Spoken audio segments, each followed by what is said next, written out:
na sababu nyingi sana. Mimi sipokuwa nitakoto.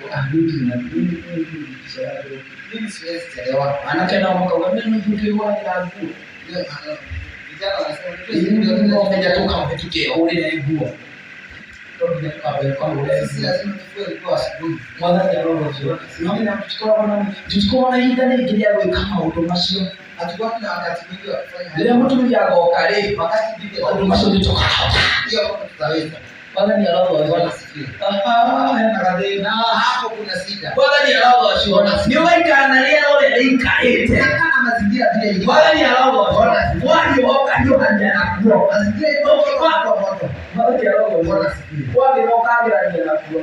Kwa mzuri na kuwa mzuri na kuko. Mwili ndio hizi vizuri ndio maana siku hizi sio. Ndio inaendelea mwili uone. Suime ni upone. Bwana ni alao wa shiona. Ndio Suime ili upone. Bwana asifiwe. Bwana asifiwe. Tunajua baba yetu tano kanisa. Sipo na hisi vizuri ndio maana sifiwe kanisani. Ale moja ile wao wako na ndio wao vitoketi kanisa. Wanajua sana hivi na ndio mwezi ya kabiki. Sijakuja kwa sababu mimi ni mmoja. Sasa ile kwako nitoketi kanisa ndio demo wao. Sasa yani nilipata sijakuja kwa sababu mimi.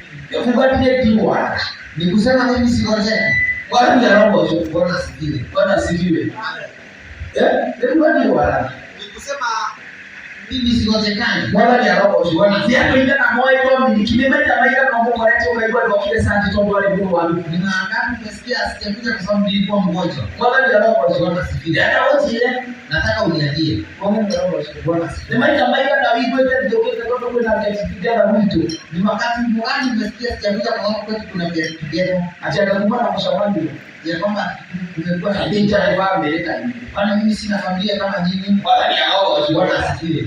Mbona damu mbote mbona kuishi kuli restaurant na plasta. Leo mtakata wa mjene mtafute plasta. Bwana ni hao Bwana asifiwe. Ndio ni ashileta nao nje. Ndio anauza plasta kwa nini? Bwana ni hao Bwana. Bwana Mungu ni atalipo hapo atalipo tena kwa sababu ya Mungu. Hizo ndio kinyamuko. Kwa sababu lazima mkue. Akikelea, hebu sikiliza. This is not what I'm speaking about. But when Joshua was about to cross into Canaan, wakati Joshua alikuwa avuke Canaan, the Lord spoke to him. Mungu akamnenea. And he said, circumcise every person. Akamwambia tajiri kila mtu. Praise the name of the Lord.